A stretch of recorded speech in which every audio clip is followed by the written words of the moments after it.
Up until middle school, music didn't really affect my life all too much. It was definitely present, but mainly just in the form of popular singles of the time and miscellaneous 70s and 80s songs. But with the change of environment that middle school brought with it a very strict social hierarchy. And as one of the people who didn't have money or play sports, I fell closer to the bottom of the food chain. And with that came my introduction to Dan Avidan and Ninja Sex Party. I'd like to preface this video by saying this isn't an objective look at the history of Ninja Sex Party and Dan Avidan. Instead, this video will be more focused on how Dan Avidan's career has impacted me personally. Full disclosure, up front, Dan Avidan is my favorite musician, and so by extension, Ninja Sex Party is my favorite band. So this video exists not only to give a history of Dan Avidan's career, but also for me to give my opinions and memories with certain songs. Granted, I'll be covering nearly every song he's ever recorded because there's very few that I dislike, but I figured it was worth mentioning. So with all that being said, buckle up, and please join me for the inaugural episode of...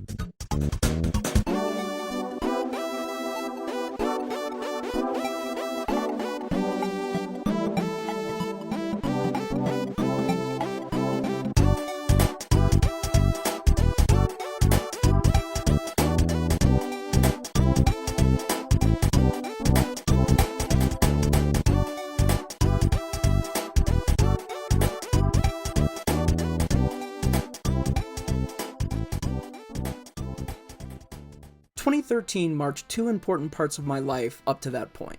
First off, it was the year I graduated elementary school, and second, that summer also marked the departure of JonTron from Game Grumps. JonTron, especially at the time, was one of my favorite creators on the entire YouTube platform. Oh my god! And seemingly out of nowhere, and for no discernible reason, he was being replaced as the co-host of one of the best Let's Play channels on the internet. And who did they get to replace him? Some random guy who made a few too many SEX jokes for my 12-year-old mind to comprehend. Who the hell was this guy? After a while, I was able to adjust to Danny's humor, and eventually I recognized him as... that guy. Back in the early days of YouTube, I remembered watching this random music video of a ninja shedding his uniform and becoming a dancing star. That guy was that guy. Huh. Okay.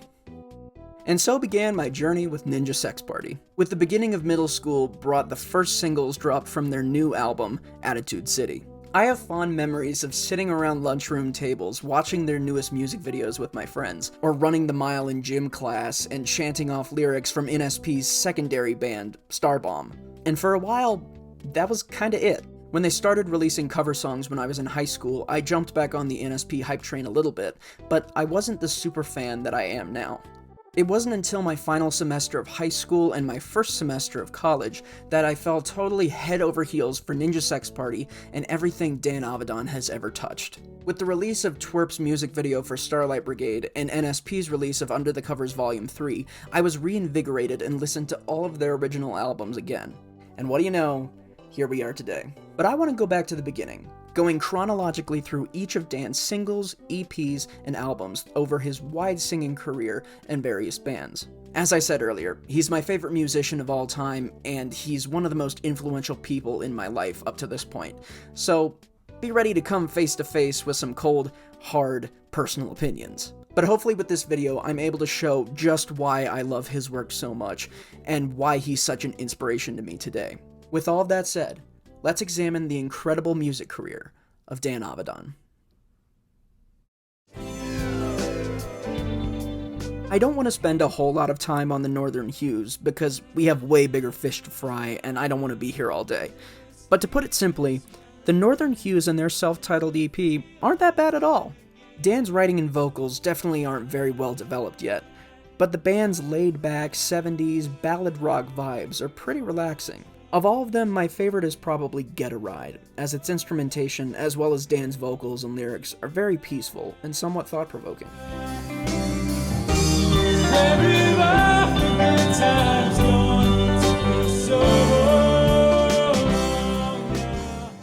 But overall, this EP doesn't offer a whole lot in terms of variety, and it's obvious that it's Dan's earliest work because it doesn't really show any staples of his signature style. It's worth pointing out, though, that the Northern Hues have various tracks and all kinds of other songs that were never released for one reason or another online. While most of them are nothing to write home about, and it's clear why they were never released along with the EP, even though there's only one low-resolution recording of it out there, there's one song that I want to point out in particular. It's called New York Love, and I have absolutely no idea why they never released it, because it's easily the best song that this band ever recorded.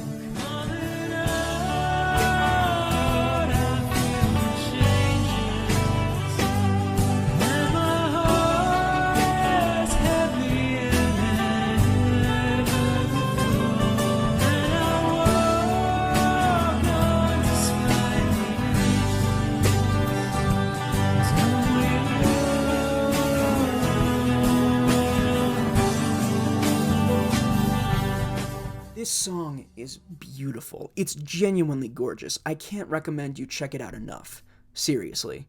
Also, big ups to the Northern Hues for letting me use some of their music in one of my terrible short films. I appreciate it, guys.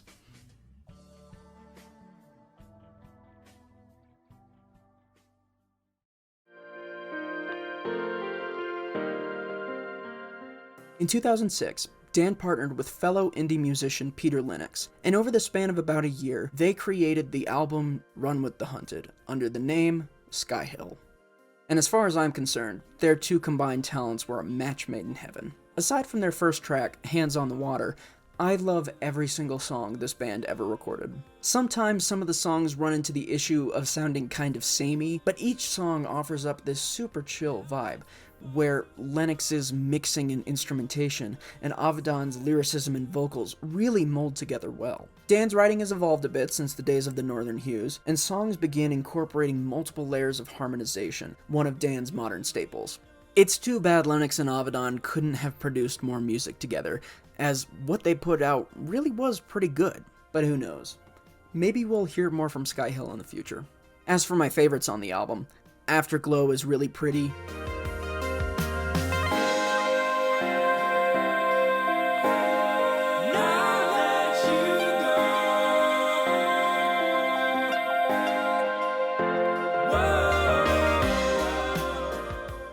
Only One sounds like a song you'd hear in Portal, and I love it.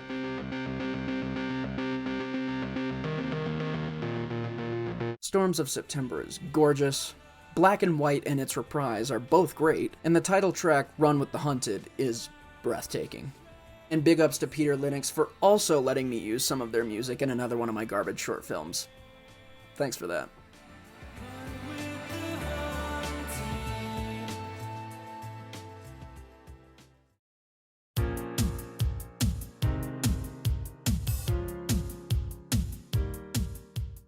And so we come to the humble beginnings of Ninja Sex Party. In 2009, the two unlikely forces of Dan Avidan and Brian Wecht were brought together as comedic partners, and the rest is history. Something you'll notice as we progress through NSP's career is their shift in the purpose of their musical production. In the early days of NSP, their music operated as just part of a whole. Their music existed for the purpose of making a funny music video, and as such, I'd say only a handful of songs on this album operate well as enjoyable songs outside of their music videos. That's not inherently a bad thing, and most of the time, it works to the music video's advantage. But that makes their first album sound kind of vanilla musically. Early NSP albums are mixed to sound very shallow. You never really feel any of the beats or the weight that each instrument provides, and that's most obvious in this first album, as there's a couple songs I'd go as far as calling bad musically. Though they're comedically written, the NSP theme song and Manticore are super grating to listen to, and You Can Do Us is just straight up bland.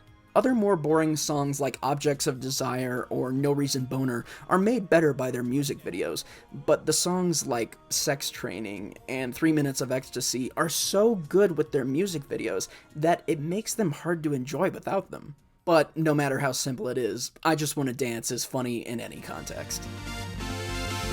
Look at me, I'm dancing. Son of a bitch, I'm dancing. But I find the songs that stand well on their own, even if they do have enjoyable music videos, are the ones that incorporate more of Dan's vocal harmonies, or are just more instrumentally interesting. The Decision is a lot of fun, and I love to death Dinosaur Laser Fight and If We Were Gay. Both have fun instrumentation and a great use of harmonies, on top of having really entertaining music videos. Yeah. Oh yeah, oh yeah, it's a goddamn dinosaur laser fight in space with sharks. It's a balls out dinosaur laser fight. It's fucking science. Just ask Albert Einstein. He invented space. But overall, NSFW is a bit of a mixed bag, and that's not a bad thing. It was their first album, and everyone's gonna have missteps. But the good parts that were in it were really good, and thankfully, this is just a taste of the greatness to come.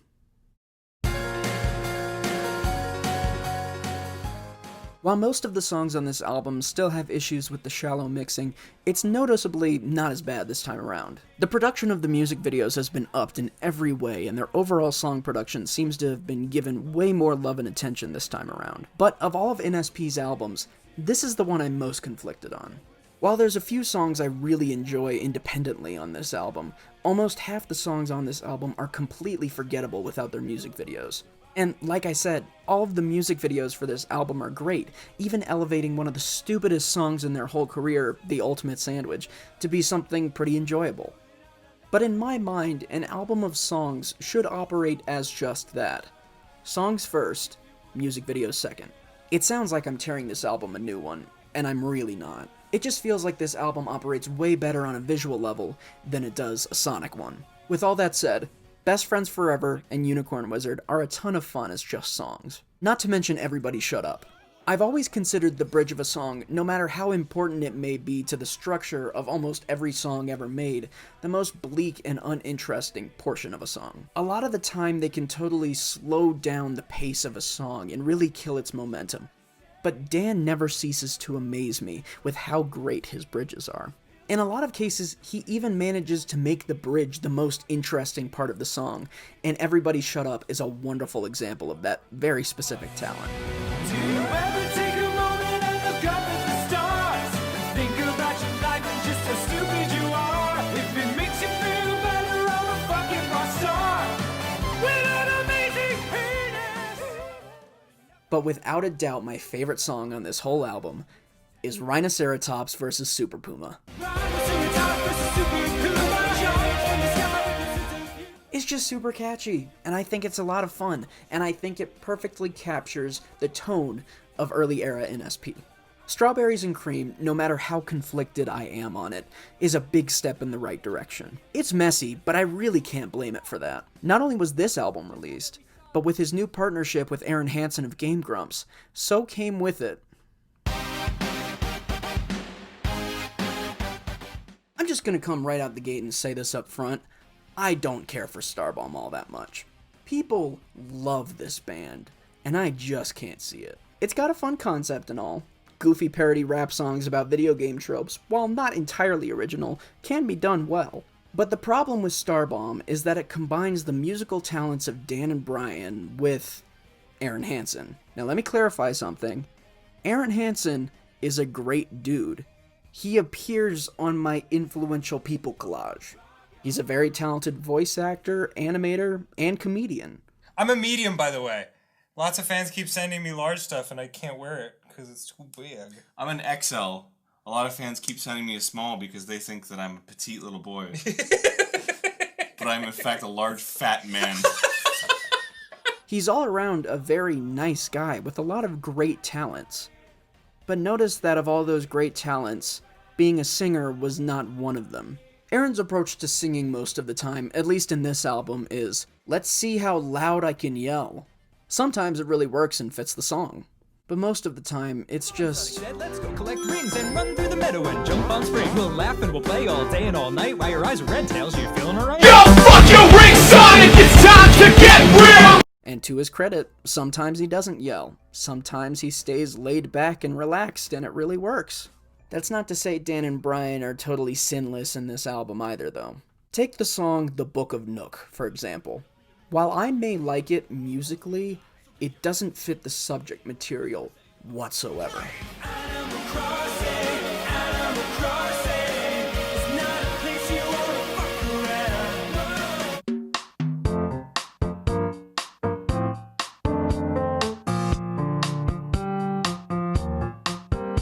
I get that it may be trying to play with the disposition here, but it doesn't go far enough. It just doesn't work. Like, if you were to put heavy metal over Animal Crossing, I could see that being funny because of just how ironic it is. But if you just put some lax 80s techno beat behind it, it just doesn't work.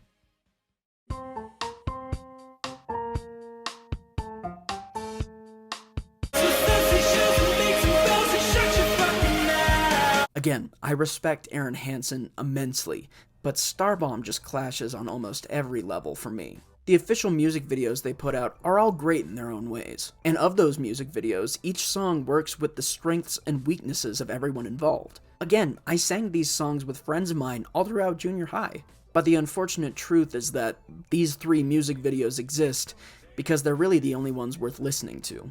So yeah, there's my opinion on Starbomb. I really wish I liked them as much as everybody else did, but I just can't. What the f*** am I doing with my life? I am harshly criticizing Starbomb on the internet. I'm gonna get crucified! Are you still with me? Okay, what's next? Then he died of a virus and thinking fast. Meryl saved us. I don't give a frog's fat ass. Damn it. Okay.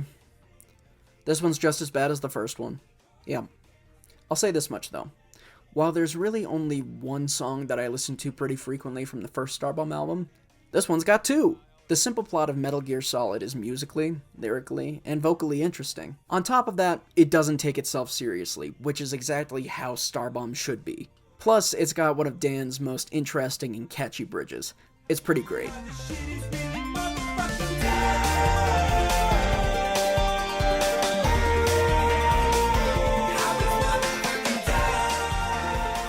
But you know what's even better? Smash. When the music video for this song came out, it felt like an event. This song and its corresponding music video are fantastic, and it's got one of, if not the best bridges that Dan has ever written. Sadly, those are really the only positive things I have to say about Starbomb at the moment. And I only do all of this criticizing because I know everyone involved is worthy and much more talented than these albums suggest. So let's follow up all of this negativity with, without a doubt, one of the best years in Dan Avidan's career.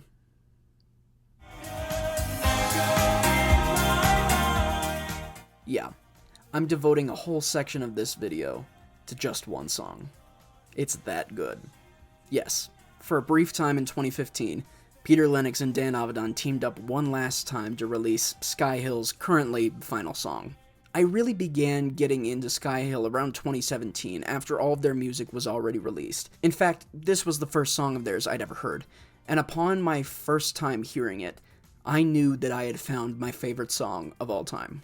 It's a very simple song, but every note of it is just beautiful. I love it with all of the fibers of my being, and I really recommend you check it out and form your own opinion. And I think I'm gonna leave it at that.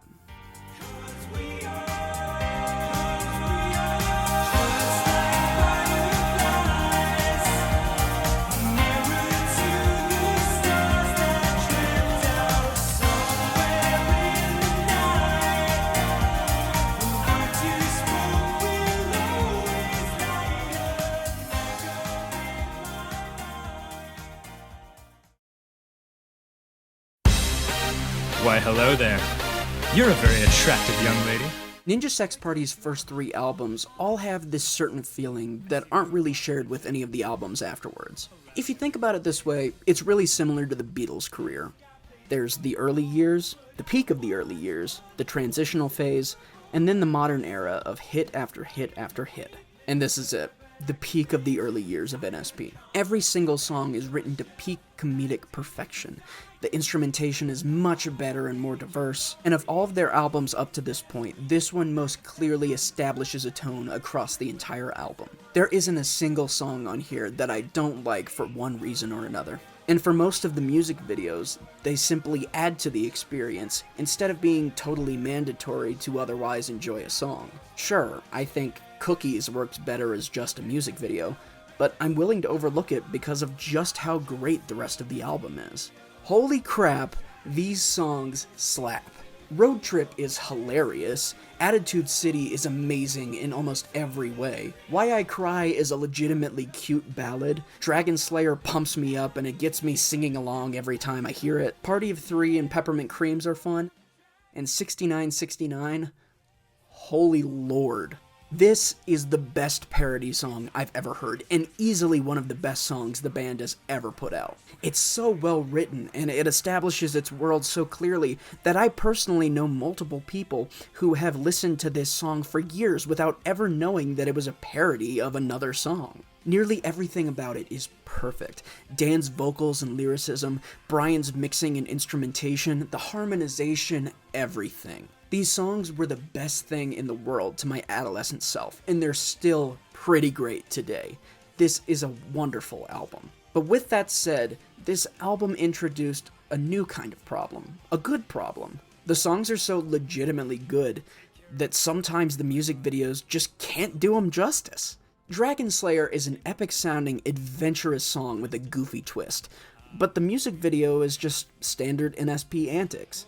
And 6969's music video, while enjoyable in its own right, I think is much more enjoyable when its world is simply imagined by the listener. It makes it feel more grandiose than just a schlocky, cheap parody.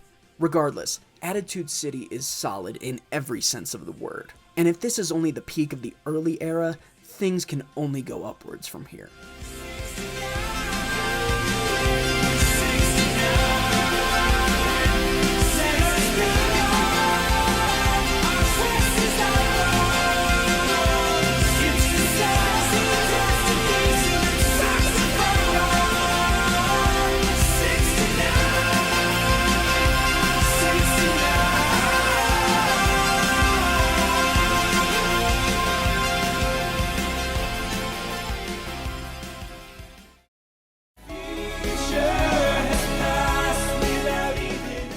And so we enter the transitional phase. In early 2015, Dan released a cover of the theme song of his favorite childhood movie, The Last Unicorn.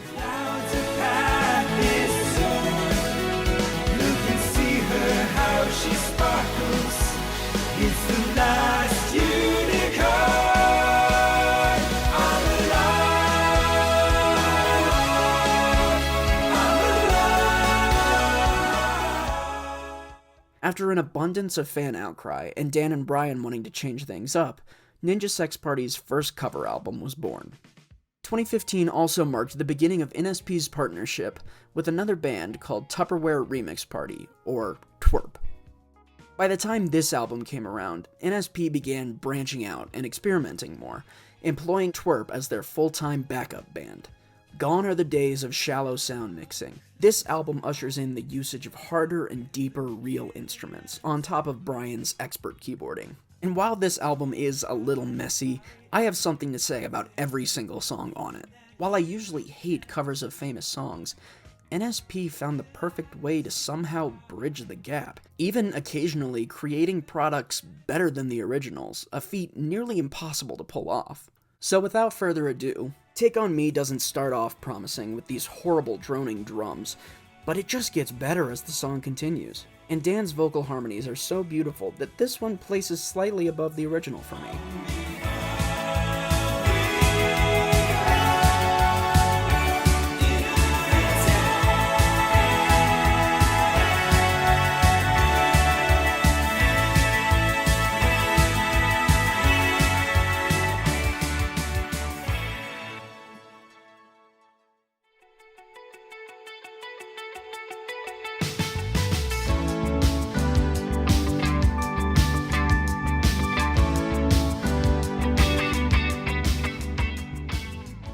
Everybody Wants to Rule the World is majestic. It transforms the poppy original into this super chill, relaxed tune. It's fantastic. This album, and particularly this song, really helped to ground me during my freshman year of high school. That was a pretty crappy year. I was sick for a large portion of the year, and I was having a hard time trying to find my footing in what it was like to be. This song reminded me of why I liked NSP to begin with, and it helped me stay sane during the awkward transition that was middle school to high school.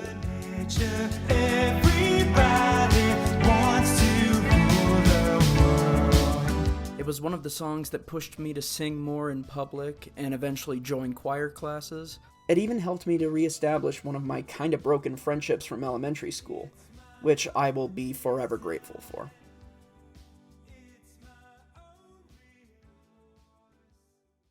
Subdivisions has fantastic instrumentation and a really good usage of harmony.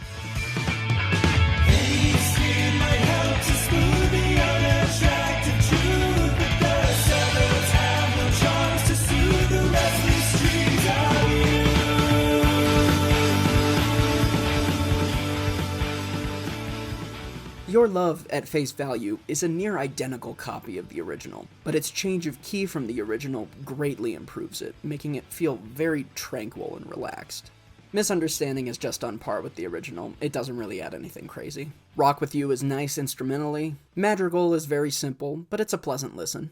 The Burning Down is great, the harmonization in this one is honestly magical.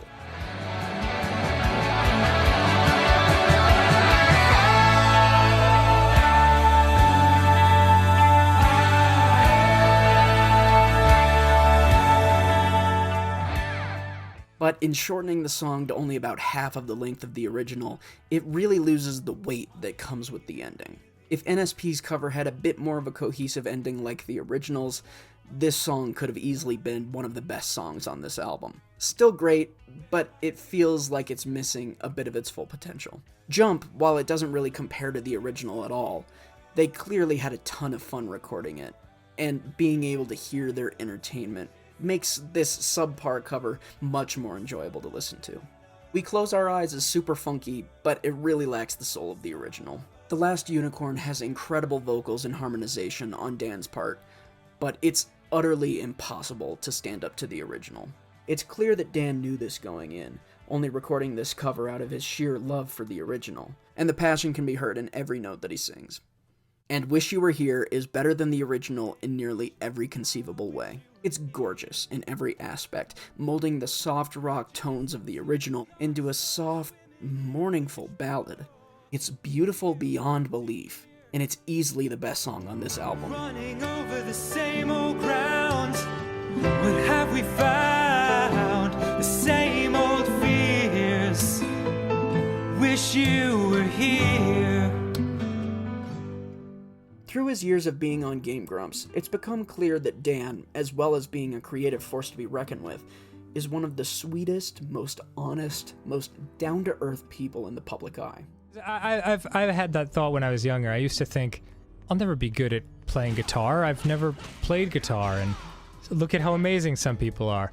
But like, everyone sucks at everything when they start, you know? And if you feel like no one believes in you, I fucking believe in you. There, I said it. So go out and do that shit that you want to do, and don't let life live you, you know? Like, you fucking be proactive and live your life, because I think you only get one. You gotta, I don't know, it's such a sad waste when you see people look back at an advanced age and be like, oh, I should have done this or that. Like, just fucking do it now. Yeah, very strange that I come from two generations of guys who did not cry, but that was never an issue for me. And that emotion can really be heard in this album. What's most impressive about this album, though, is how easily NSP is able to unite all of these random songs that have little to do with each other into one cohesive album. And it's a feat they'd be able to pull off debatably even better in their next album.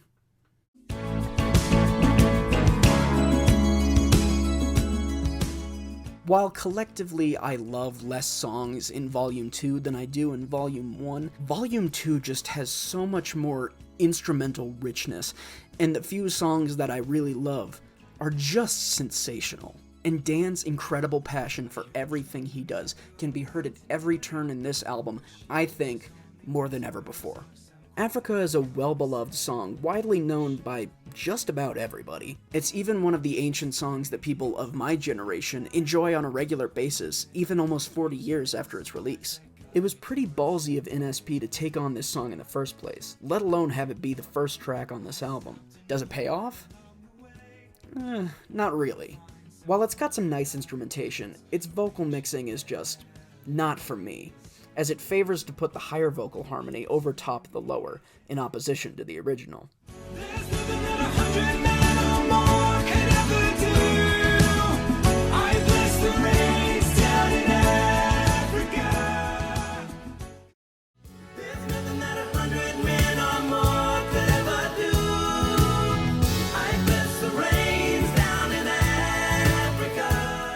It was a risk, and personally, I don't think it really paid off. On the other hand, More Than a Feeling is f***ing great. It improves on the original in literally every way. If Skyhill's Firefly isn't my favorite song of all time, this is definitely a contender. I mean, it holds the top spot as my most replayed song of all time in my iTunes library.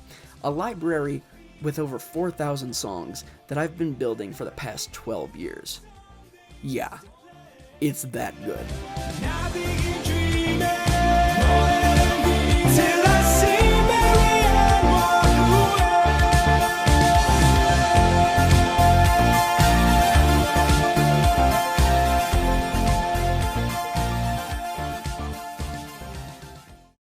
Limelight doesn't really do anything to set itself apart from the original, but I think Dan's vocals better suit the song than Geddy Lee's original. Plus, the guitar playing feels so much cleaner. It gives each and every strum a very strict sense of clarity. Living on a lighted stage approaches the unreal for those who think and feel. Pour Some Sugar on Me starts great, but ends just feeling very repetitive. Through the first chorus, the whole song is vibrant with different sounds all working together wonderfully. But after the first chorus, some of that mixing and those harmonies never come back. Dan, Brian, Peter Lennox, and even the band members of the Northern Hues and TWRP know how to construct a good song, with vocals and instrumentation becoming more complicated and sounding more complete as each verse progresses. This song goes backwards. Come on, take a bottle, shake it up, break the bubble, break it up, pour some sugar on me with the name of love. Take a bottle, shake it up, break the bubble, break it up, pour some sugar on me with the name of. In concept, it's not a bad idea if it's done well and with purpose, but it feels totally unintended here. It doesn't go far enough. It's a weird choice that, had they not made it, would have made the song better overall. But as it is, it's fine. A fun take on the original. Something About You is good, but one of the best aspects of the original is just how cool it is. The original sounds like something you'd hear playing on the radio in a stereotypical bully's Ferrari in an 80s movie. Did that metaphor land with anybody? Whatever. The original sounds relaxed and chill. NSP's version goes for a more poppy feel, which, while alright, misses the mark of the original just by a bit. In Your Eyes is alluring. Its beauty bursts out in every decision they made in recording it. Oh, it remains there in your eyes. Whatever comes and goes, I will hear your silent cry. I will touch this tender wall till I know I'm home again. It's easily the definitive version of this song, emotional and poignant with every passing second. And so is Heat of the Moment. It fixes the shaky elements of the original and places them in a new context, transforming the classic rock original into a retro 80s love ballad. It's fantastic.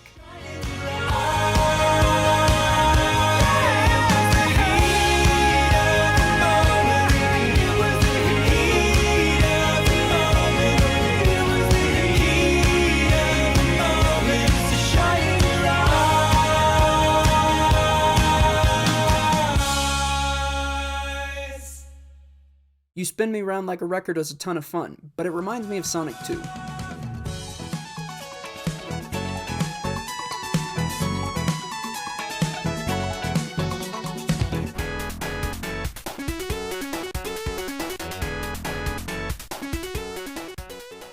Don't Lose My Number, while being only subtly different from the original, is so much better. It really just goes to show you how good mixing and complementary instrumentation can really transform a song. But I'm gonna be straight up with you.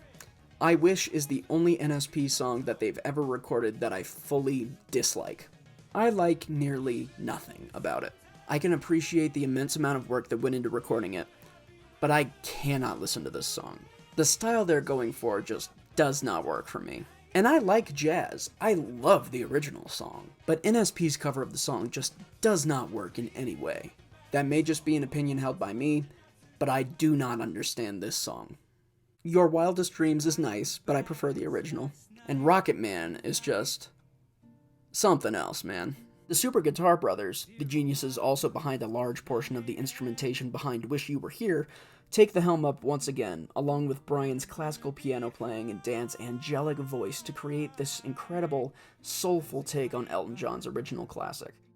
And I think that's what's so extraordinary about this album. The fact that they were once again able to make all of these random tracks feel so uniform is an achievement all on its own. But even more impressive is the fact that each song, even the ones I dislike, feels like something Dan could have written. Dan is a talented comedic writer, if that wasn't obvious already from his large repertoire of original songs for NSP. He's even written at least one song for Rhett and Link. The guy knows what he's doing. But if I didn't make it clear with my sentiments on Skyhill and the Northern Hues, Dan's more sentimentally toned writing can be really fantastic. In 2018, Dan went on the Super Megacast and said many bits of philosophy like this. Shit like that. Yeah. Like I go back and I'm like, that's a moment. Yeah. It's like, it gets me. And it's interesting how, It's like, just funny. Yeah, because I mean, the truth is, the people that have huge impacts in your life are not necessarily always the people who are in your life the longest. Yeah. You know, I've had relationships that lasted a year that were far more impactful on my life than ones that lasted 3 years. You know, it's strange that way. Like, time does not equal relevance or importance. There's clearly more to this man that I would love to see come out in song.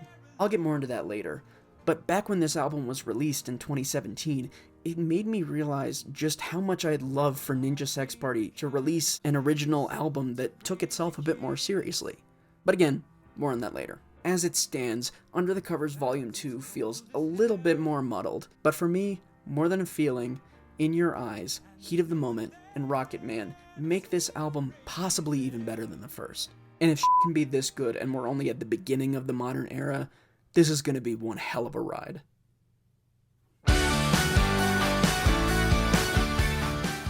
At the time of me making this is NSP's most recent full-length original album. And yeah, it's incredible. It's without a doubt the best set of original songs they've ever put out.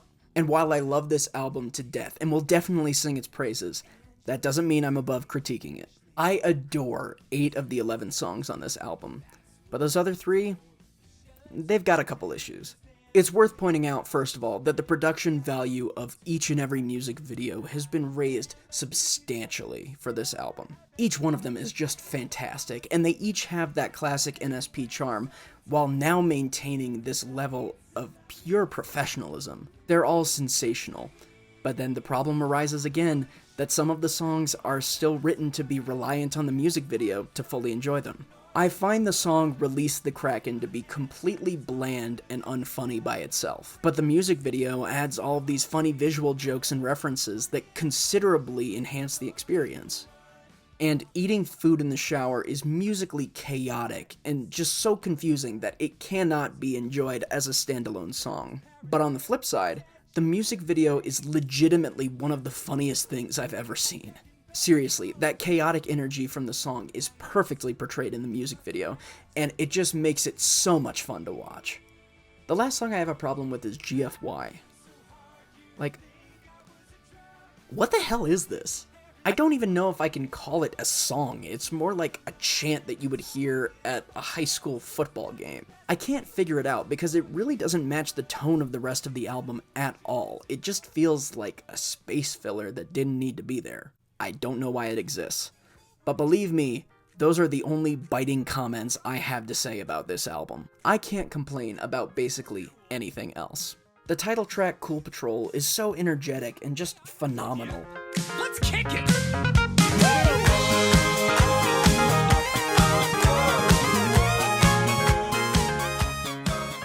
Whenever I listen to this song, it's impossible for me to just not smile and sing along. The same goes for Orgy for one of the band's most upbeat and unique songs to date, and especially for Danny Don't You Know, the band's inspirational love letter to its lead singer's younger self. When this album debuted, NSP performed this song live on Conan, and to make the song TV-friendly, they created 2 versions of the song. The original album cut, and the cool as heck cut. And if I'm being honest, I think I like the clean version better. I think some of the changed lyrics honestly just flow better. Danny, don't you know that you are cool as fuck on the inside?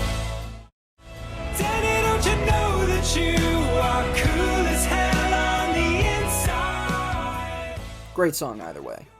First Date is fantastic. It pumps me up every time I hear it. Let's steal a car tonight. Commit a felony with me and drive until the sunrise. Let's steal a motherfucking car tonight.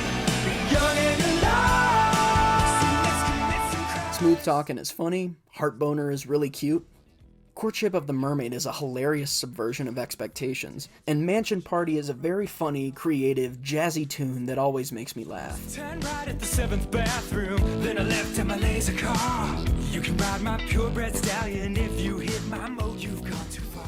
This album is superb all around. The main issue I have with this album isn't even with the album, it's with the band up to this point. Though I love nearly everything this band does, there's very few songs other than the covers that I could, I don't know, listen to with my mom, if you get what I mean. Yeah, like I said before, I'd love to see Dan take a stab at some more serious songwriting, and the incredible production value behind this album just affirms how amazing it could be. But who knows, we may be revisiting that idea soon.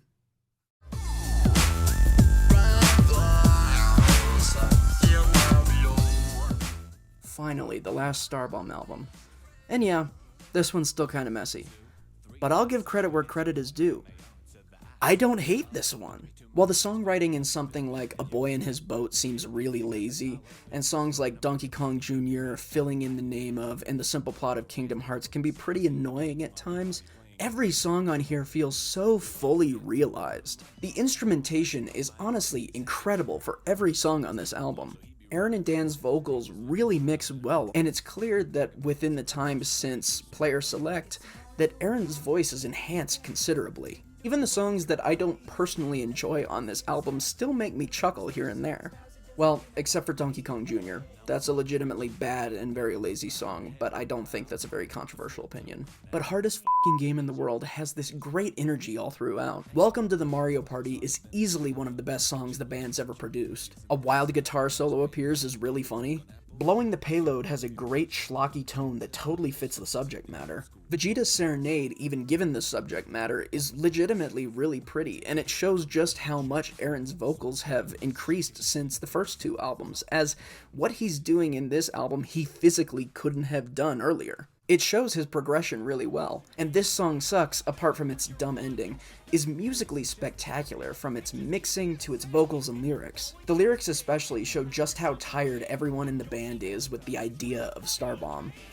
This is usually the part where I sing the chorus out, but we haven't established what this song is all about. Then I chime in real quick for just a second as the character delivers a line that reminds us of the joke. And I'll respond with harmonies. Isn't that joke? This whole album is weird because of just how self-aware it is. Starbomb as a band is just done at this point. This album is so weird because each song feels like they gave it their all, and yet simultaneously didn't care about it whatsoever. And at least for me, I think it really works. Aside from a few missteps in this album, this feels like the perfect way to send Starbomb out. I don't get it, but it works.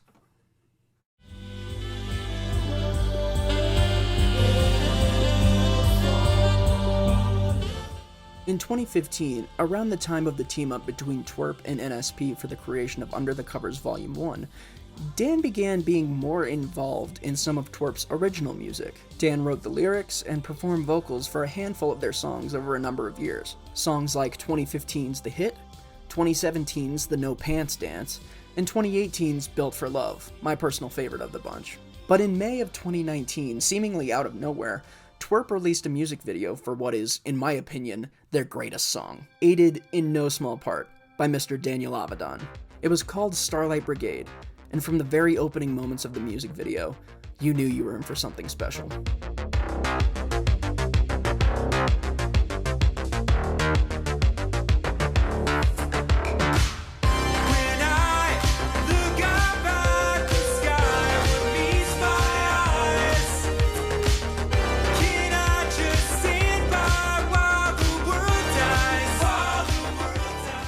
In terms of production alone, this is one of the best produced music videos I've ever seen.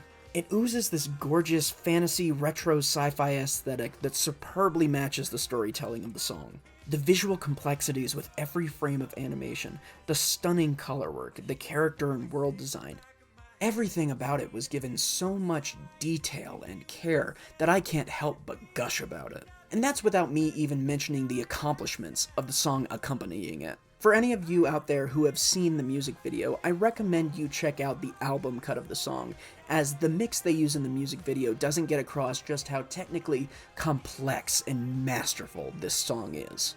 Every instrument performs at its fullest potential, each note booms out and resonates just right, and Dan's vocals are more impressive than ever before. The melody track alone would be enough to make this a great song, but Dan goes above and beyond, providing what sounds like 5 tracks of overlaid, simultaneous harmony. It's a dangerous feat, and he pulls it off with flying colors.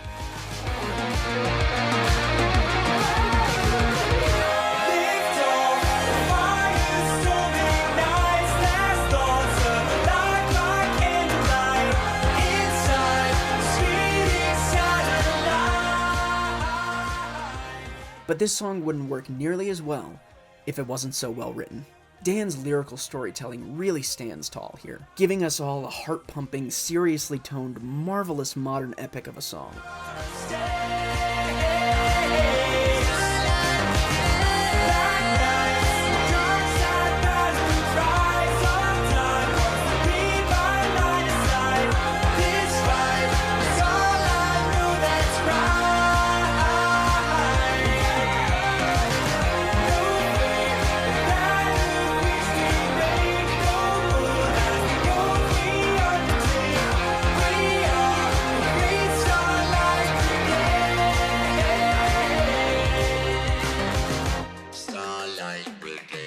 I will never be able to sing enough praises for this song, and it's easily another contender as my favorite song of all time. Nor will I ever be able to pour out enough praises for its flawless music video. And speaking of the video, Knights of the Light Table, the animation team behind it, recently released another music video connected to Dan.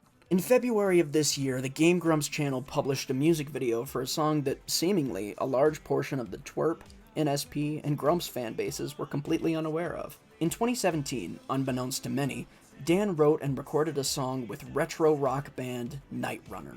The track is called Magnum Bullets, and it too is absolutely fantastic. Magnum Bullets is expertly scored, the music video is stunningly animated, and it contains some of my absolute favorite verses of Dan's.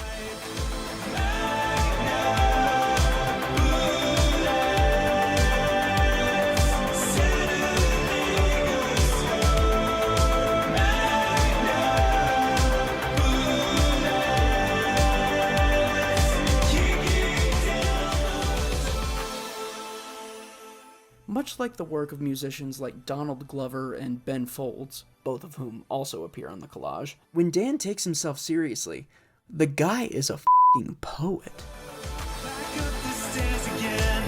I am a different man. Broken mirror.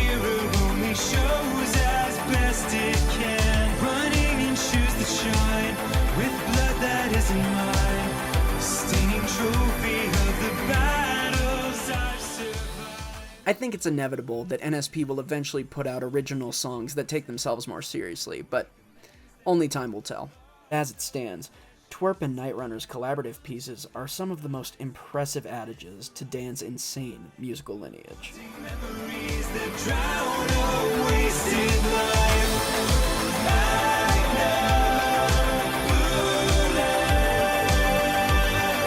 Always wanting more.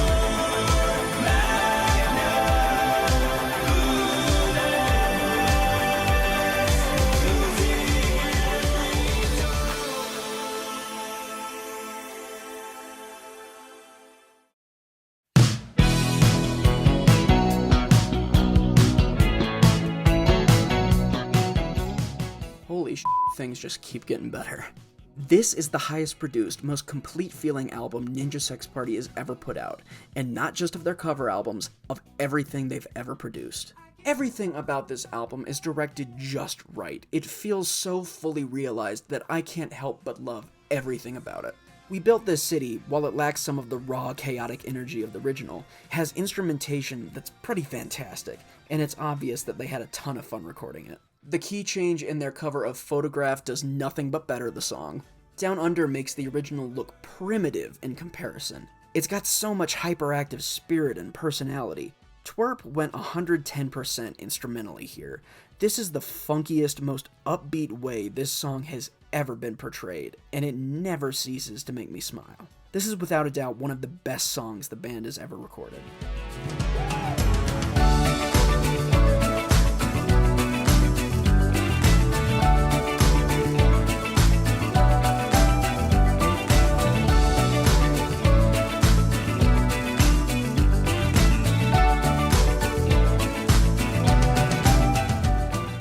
The jazzy feelings that they go for in Sledgehammer are astounding and very listenable. The only thing that really detracts points from the original is that it cuts back on the repetition within the chorus, and I think that really adds a lot to the song. Needless to say, it's really good. Their rendition of Glory of Love is so much smoother than the original. It's beautiful. Sometimes I just forget, say things I might regret. It breaks my heart to see you crying. Always Something There to Remind Me doesn't do a whole lot to differentiate itself from the Naked Eyes version, but for whatever reason, it feels really Christmassy, which I appreciate. Closer to the Heart is sensational, better than the original in every way. Well, you could be the captain and I will draw the chart, sailing into destiny, closer to the heart. Nights on Broadway and Owner of a Lonely Heart are probably the only two on the album I'd consider to be playing it safe. Both do hardly anything to delineate or change the original. Not to say that I don't enjoy both of them in their own ways. I particularly like Nights on Broadway, but they both feel very samey to the originals. When You Were Mine builds on the simplicity of the original very well, NSP's cover serving to make it feel more full and finished. I sing along with it every time. I don't particularly have anything bad to say about Safety Dance. I appreciate its different interpretation, but I just prefer the original. I love Tom Petty, and I think this cover pays wonderful tribute to him. In the booklet that comes with the album, Dan points out that this song was originally just a birthday gift for his mom, but I'm very glad they decided to include it in the final album. Dan's layered vocals and the smooth guitar work of the whole piece lend themselves to this song so well.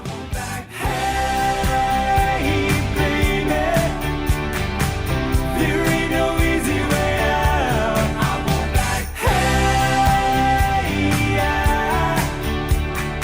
won't back down. I Won't Back Down was already one of my favorite songs of all time before the release of this album, and NSP's passionate cover of the song just makes its legacy feel even more rich.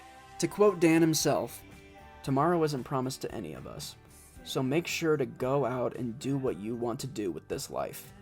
And if you have the passion to create or pursue something artistic, do it with all your energy, and don't ever back down."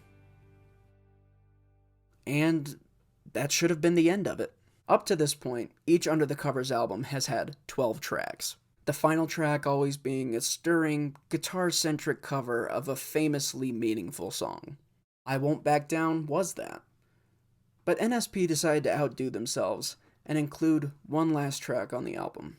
And it's objectively, by far, the best cover they've ever recorded.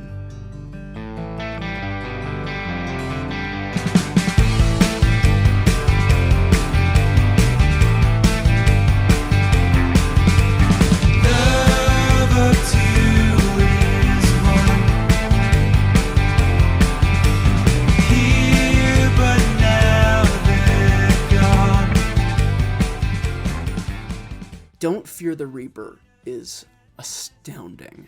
Everything about it. The vocals, the orchestration, the mixing, the handling of the tonal shift halfway through the song. Unquestionably, every choice made in the creation of this cover improves on the original in every single conceivable way. And while there's so many more things I could say about this cover, I don't want to. I want to leave it at that. Because I implore everybody who's watching this video who knows the original song to look into this cover just so you can see what you're missing out on. This album goes to show just how incredibly talented everyone involved with NSP truly is. I can't wait for the day that Dan decides to create more seriously toned original music to this caliber. But again, more on that later. This album is a masterclass in how to do a cover album right. I have nearly no faults with it. It's so solid. Of all of the Under the Covers albums, this is their best, obviously. These are probably my favorite tracks overall, and yeah.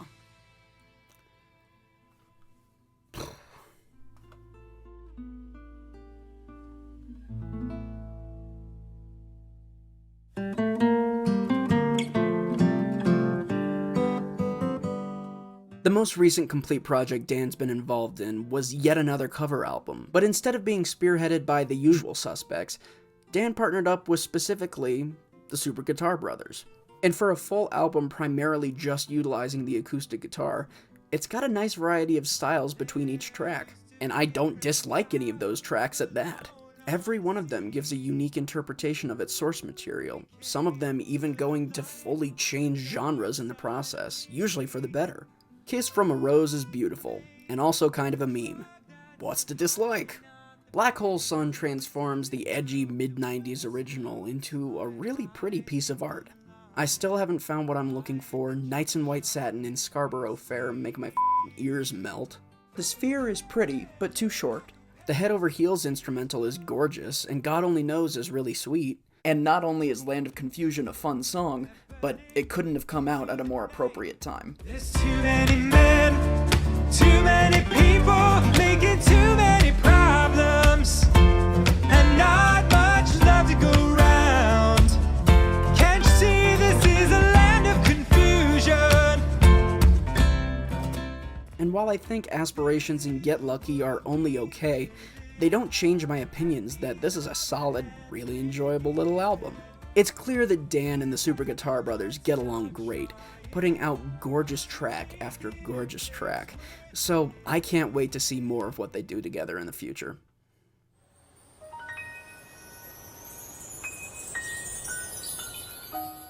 In November of 2019, Brian and Danny dropped a new single called The Mystic Crystal, which, aside from being arguably the best song they've ever recorded, was also the first single of a new album titled The Prophecy. And though there isn't much official information on it yet, the 3 tracks that they've dropped for it are all great, and it's nice to see them going back to some original work again.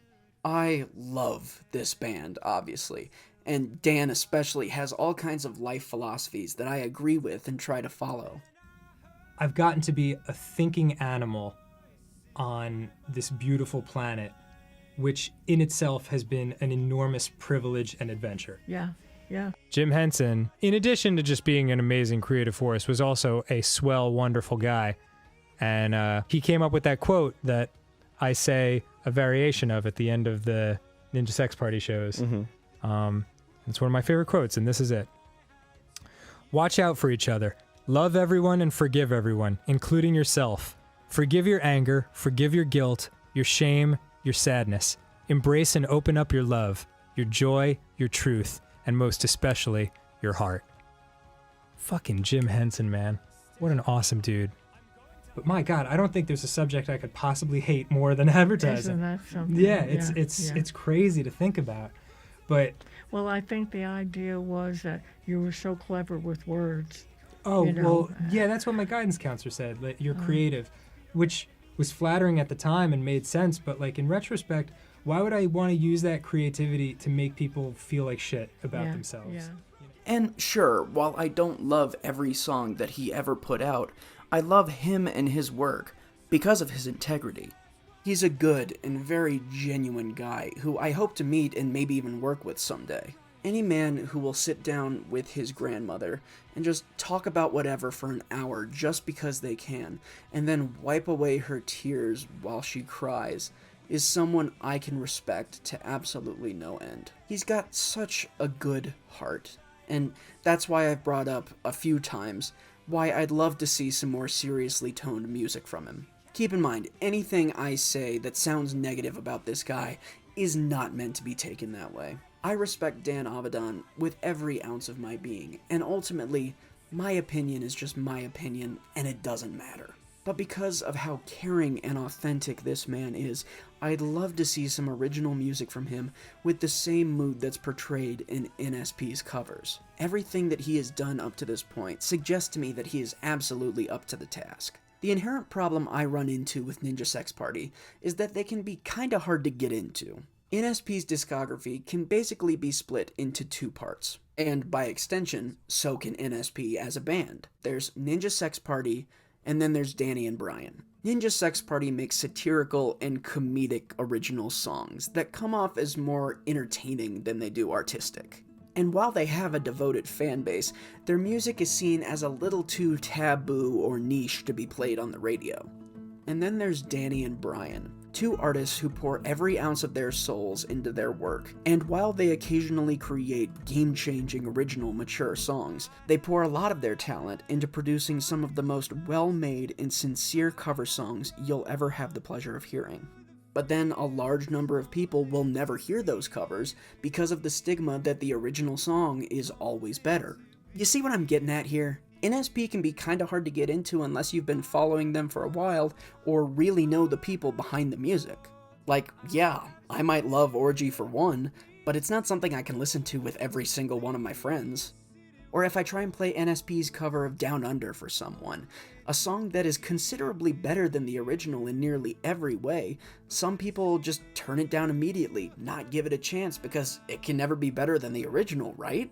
NSP's cover of Glory of Love may be a beautiful song, but I know people personally, other NSP fans, who won't listen to it on the basis that it feels disingenuous because it wasn't originally written by Dan.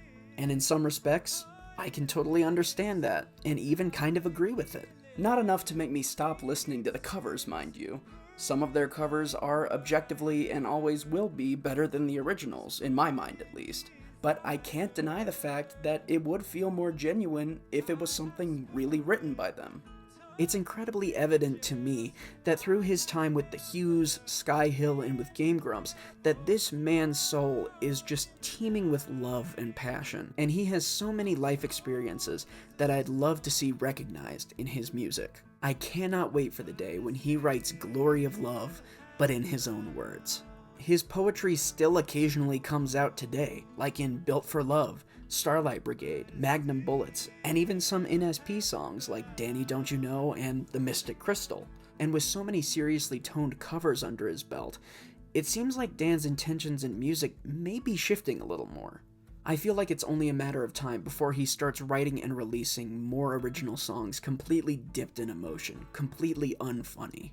Some of his older work, and even some of his original NSP songs, have genuinely given me goosebumps while listening to them. But who knows what'll happen? Only time can tell.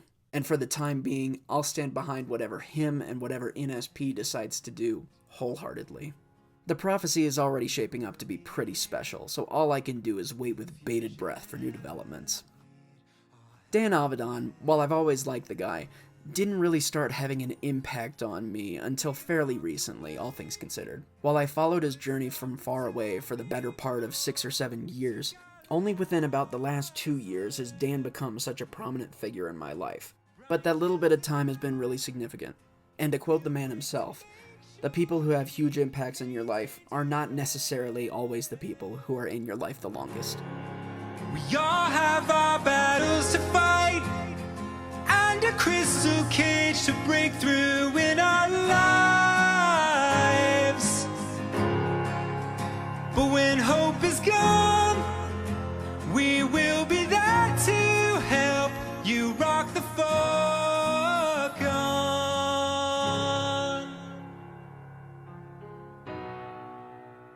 So yeah, in a nutshell, that's Dan Avidan. Watch him on Game Grumps, listen to his Super Mega Cast. I highly suggest you listen to some of his music and form your own opinions. And I hope this video told you something about myself in the process. I hope you enjoyed this very long inaugural episode of my favorite artists. I don't think I'm ever going to make an episode this long again, but for such an important person, I felt it only necessary. So please, again, check out his work for yourself. Maybe he'll even become one of your favorite artists. And I think that's all from me. Please, everybody, stay safe out there. Look out for yourselves and look out for each other. And have a nice night.